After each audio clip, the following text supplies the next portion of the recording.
স্বাগত জানাচ্ছি স্টার প্লেতে রয়েছি মুশফিকুর রহমান। আমার সাথে রয়েছেন প্রথম আলোর ফুটবল সাংবাদিক, ফুটবল নিয়ে যিনি কাজ করেন, সব সময় ফুটবলের পেছনে লেগে থাকেন, ফুটবলের সব সংবাদ আপনাদের সামনে উপস্থাপন করেন, তিনি মাসুদ আলম। মাসুদ আলমের সঙ্গেই আলাপ করব আজ বাংলাদেশ জাতীয় ফুটবল দলের সাফ মিশনটা নিয়ে। সাফ মিশনের শুরু থেকে মাসুদ এখানে আছেন, অর্থাৎ গোয়ায় রয়েছেন তিনি, এবং তিনি কিন্তু পুরো দলটাকে পর্যবেক্ষণ করছেন একেবারে প্রথম দিন থেকে। শেষ দিনে এসে আজ যে পরিস্থিতি দাঁড়িয়েছে, সকালে বাংলাদেশ দলের অনুশীলন করার কথা ছিল, কিন্তু হঠাৎই দলের অন্যতম ডিফেন্ডার শিউলি আজিমের মায়ের মৃত্যুর খবরে সেই সেশনটাকে স্থগিত করা হয়েছে। ঠিক এমন অবস্থায় আমরা রয়েছি, সাংবাদিকরা সবাই মাঠে এসেছি, কিন্তু দল আসেনি। সে যাই হোক, আমরা পরবর্তী খবরগুলো জানিয়ে দিব যথাসময়ে। তার আগে মাসুদ আলমের কাছে জানতে চাই বর্তমানে বাংলাদেশ দলটার অবস্থা নিয়ে। মাসুদ ভাই, স্বাগত জানাই আপনাকে স্টার প্লেতে। ধন্যবাদ মুশফিক। ধন্যবাদ। আপনার কাছে শুরুতেই জানতে চাইবো যে আসলে বাংলাদেশের যে সাফ মিশন এবং হ্যাট্রিক চ্যাম্পিয়নশিপের মিশন, সেই মিশনটার শুরু থেকে আপনি আসছেন, এখানে আছেন গোয়ায়, দলটা দেখেছেন, দলের ট্রেনিং দেখেছেন, দুটো ম্যাচ দেখেছেন। আপনার কাছে কেমন মনে হয়েছে এই দলটা এখন কেমন করছে? বাংলা দলের যে দুটো ম্যাচ আমি দেখেছি, সে দুটো ম্যাচ দেখে আমার যেটা মনে হয়েছে যে আমি মানে গত সাফ তো আমি কাঠমান্ডুতে কভার করেছিলাম, সেই সাফের যে দল দেখেছি আর এই সাফের যে দুটো ম্যাচের যে দল দেখেছি সেটার অনেকটাই পার্থক্য রয়েছে। প্রথম পার্থক্য তো নিশ্চয়ই দলে 5 জন সিনিয়র খেলোয়াড় নেই। সাবিনা, মাসুরা, কৃষ্ণা, সঞ্জিদা এদের মতো খেলোয়াড়রা নেই, এরা সিনিয়র ক্যাম্পেনার ছিল। মাসুসিমা, সুমাইয়া, এটা একটা পার্থক্য। আর দ্বিতীয় পার্থক্য হলো যে মাঠের যে পারফরমেন্স। আমরা এই দল নিয়েই কিন্তু আমরা এশিয়ান কাপের মানে প্রথমবারের মতো কোয়ালিফাই করেছিলাম ফাইনাল রাউন্ডে। এই মেয়েরাই করেছিল। কিন্তু সেই যে মিয়ানমারের সঙ্গে খেলা, যে গত বছর জুলাইয়ে সেই ঋতুপর্ণার সেই গোল, সেই স্মৃতিগুলো আসলে কোথায় যেন একটা মলিন হয়ে গেছে, এবং এই টুর্নামেন্টে এসে সেই ঋতুপর্ণাকে খুঁজে পাওয়া যাচ্ছে না। শুধু মানে সেই ফুটবলের সেই ছন্দটাই আসলে মানে এটা পুরো দলের কথাই আমি বলবো যে এই দল গত দুটো সাফে ভারতকে 6টা গোল দিয়েছে। সেই দল এবার ভারতের কাছে 3টা গোল খেয়েছে। এই দল ভুটানকে মানে বলে কয়ে গোল দিত। এইবার এই দল ভুটানের কাছে 2 গোল দেওয়ার পরে 2 গোল খেয়েছে, এবং এটা একটা সম্পূর্ণভাবে অপ্রত্যাশিত যে ভুটান চোখ রাঙাবে বাংলাদেশের বিরুদ্ধে, এবং 2-2 করবে। এক পর্যায়ে তো বাংলাদেশ ড্রয়ের সংখ্যায় পড়েছিল, কিছুটা হলেও হয়তো শেষ রক্ষা করতে পারেনি ভুটান। এবং আপনি দেখবেন যে আমাদের যে চতুর্থ গোলটা হয়েছে এটা তাল গোল হয়েছে, ওদের গোলকিপার বলটা মিস্টেক করার কারণে। তো যাই হোক, সে বাংলাদেশ, সেই এশিয়ান কাপের সে বাংলাদেশ, সেই গত সাফ দুটির বাংলাদেশ আর এই বাংলাদেশে অনেক পার্থক্য। এটা কারণ হলো যে টিম ভালো পারফর্ম করতে পারছে না। তো মানে আমাদের টিমটা পারফর্ম করতে পারছে না, এটার অনেকগুলো কারণ থাকতে পারে। যে দলে অনেক পরিবর্তন এসছে, অনেক নতুন খেলোয়াড় এসছে, এরা হয়তো মানিয়ে নিতে পারছে না। সাফের একটা নতুন মঞ্চ, এই মঞ্চে। আর আরেকটা হলো যে অপোনেন্ট দলগুলো কিন্তু আগের মতো নেই। যে গত 2 সাফের যে দলগুলো আমরা পেয়েছিলাম, যে ভারতকে আমরা পেয়েছিলাম, সেই ভারত কিন্তু এবার অনেকটাই বদলে গেছে। তারাও দলের নতুন খেলোয়াড় এনেছে, তাদের এক্সপিরিয়েন্স ক্যাম্পেইনার যারা ছিল তাদের অনেককে বাদ দিয়ে নতুন খেলোয়াড় এনেছে, এবং সেটার প্রতিফলন আমরা প্রথম ম্যাচে দেখেছি। তাদের দলের যে স্ট্রেংথ এবং স্পিড, সেটা বাংলাদেশ মানে দলের চেয়ে অনেক বেশি ভালো ছিল। এবং তার সেই গোছানো ফুটবল, মাঝ মাঠে ডমিনেট করা এবং গোলের সুযোগ কাজে লাগানো, এসব কিছু মিলিয়ে আমি নিজেও আসলে মেলাতে পারছি না যে সে বাটলার সে বাংলাদেশ আর বাটলার এই বাংলাদেশ।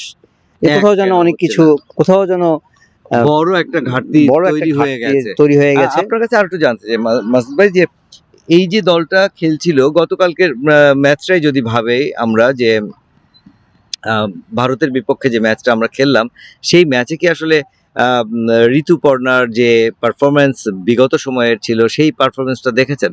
আপনি কি তহুরার সেই পারফরমেন্সটা দেখেছেন? আপনি কি রিপার সেই পারফরমেন্সটা দেখেছেন?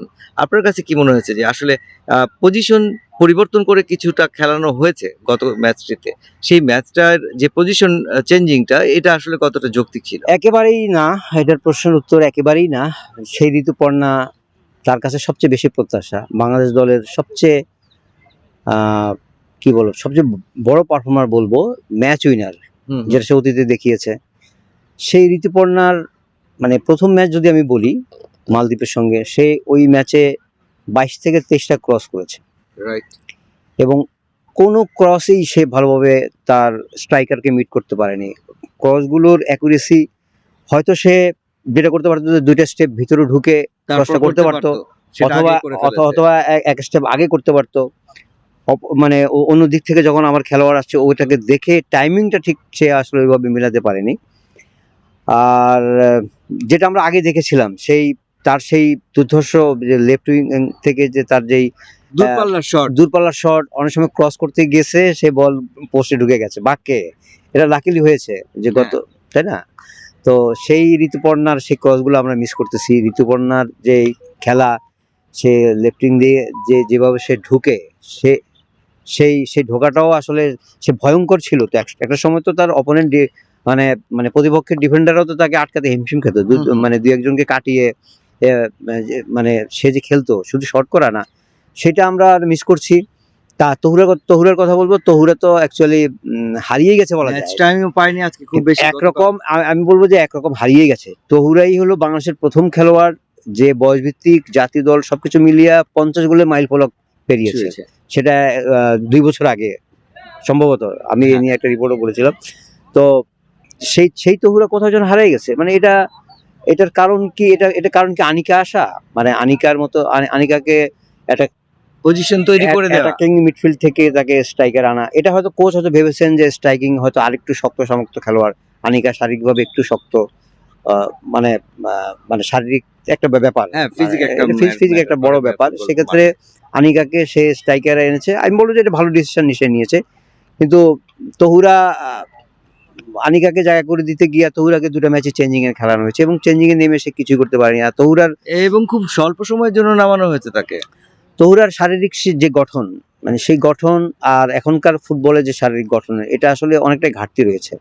তহুরা আমি দেখেছি যে নামার পরে আমার চোখে আসলে পড়েনি। মানে ভারত ম্যাচে যখন আমাদের গোল দরকার, তো সেই মুহূর্তে এই মানে ইম্পর্টেন্ট সময়ে তাকে, সে যে মাঠে আছে এটা বোঝাই জানি। আরেকজন হলো শামসুন নাহার জুনিয়র। শামসুন নাহার জুনিয়র গত সাফে কি সুন্দর সুন্দর গোল করেছে, তাই না? তো দলকে খুব ভালো সার্ভিস দিয়েছিল। এবার শামসুন নাহার এই যে আমি দেখলাম যে কতগুলো ক্রসে সে হেড করার জন্য লাফিয়ে উঠেছে, বল পায়নি। সে বলে মানে মিসকন্ডাক্টেড ছিল এবং খুব একটা ভালো বারে কোনো ভালো শট নিতে পারেনি, বা সে ওইভাবে বল পায়ওনি। কোথাও যেন এলোমেলো অবস্থা ছিল আমাদের।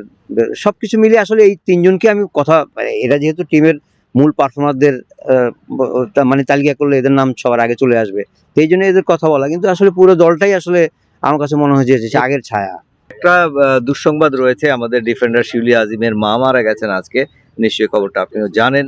এবং এই যে একজন সতীর্থর মাতৃবিয়োগ, এইটা আসলে দলের মধ্যে কোনো ইফেক্ট ফেলবে কি, আপনার কি মনে হয়? এবং সেই জায়গা থেকে বেরোতে পারবে বাংলাদেশ? এইটা 2টা দিক আছে। একটা হলো সতীর্থের জন্য শোক, এটা প্রত্যেক টিমেই এটা থাকা উচিত। কারণ সবচেয়ে বড় কথা হলো খেলার চেয়ে জীবন বড়, জীবনের উপরে আর কিছু নেই। আর সবচেয়ে বড় হলো মা সবার জীবনেই সবচেয়ে গুরুত্বপূর্ণ মানুষ। সেই মাকে হারানো একজন খেলোয়াড়ের জন্য খুবই কষ্টের, ব্যথার, বেদনার, এটা একটা ব্যাপার। এবং এই তার ব্যথায় বেদনার সঙ্গী যদি আমাদের অন্যান্য খেলোয়াড়রা, তার সতীর্থরা, তার বন্ধুরা যাদের সঙ্গে সে দীর্ঘদিন খেলেছে, তারা সমবেতী হবে নিশ্চয়ই তারাও খুব শোকে কাতর। এবং এখন খেলোয়াড়রা যদি মনে করে যে না, মানে প্রতিজ্ঞা করে যে আমরা শিউলির জন্য খেলবো, আমরা সেমিফাইনাল না, এটা শিউলির ম্যাচ, যদি এভাবে খেলে, নিজেদের সেরাটা দিতে পারে মাঠে, কোচের পরিকল্পনা অনুযায়ী অবশ্যই কোচ যেভাবে চাইবেন সেই অনুযায়ী যদি মাঠে এক্সিকিউট করতে পারে, তাহলে বাংলাদেশ আমার মনে হয় যে ম্যাচটা উঠে যাবে। আর শিউলির জন্য হয়তো তাদের এটা একটা উপহার হবে। শিউলিকে উপহার দেবো আমরা যদি এই প্রতিজ্ঞা নিয়ে আমরা বা আমাদের মেয়েরা মাঠে নামে, তাহলে সেটাই হবে সবচেয়ে ভালো। আমরা সেই প্রত্যাশা করি। মাসুদ আলম, আপনাকে ধন্যবাদ স্টার প্লেতে সময় দেওয়ার জন্য। যেমনটি বলছিলেন মাসুদ আলম, যে বাংলাদেশের ফুটবল দলটার এই মুহূর্তে যে অবস্থা, সেই অবস্থাটা কিন্তু একেবারেই নড়বড়ে নয়, এবং প্রতিপক্ষ যখন নেপাল, তখন নেপালকে হারানোটাও খুব বেশি কঠিন কাজ নয়। আর সেই জায়গায় যখন শোকের ছায়া বইছে বাংলাদেশ জাতীয় ফুটবল দলের ক্যাম্পে, সেই শিবিরে সেই ফুটবলারদের যে মনোবৃত্তি, তাতে কিছুটা পরিবর্তন যদি আনা যায়, যদি তারা মনে করেন শোককে শক্তিতে রূপান্তর করে আমরা জয়ের জন্য খেলবো, তবে তা অসম্ভব নয়। এবং সেই প্রত্যাশাটা আমরাও করি। কোচ পিটার বাটলারের ফুটবল ফিলোসফি, গেম প্ল্যান বাস্তবে জয় বয়ে আনুক, সেই প্রত্যাশা সকলের।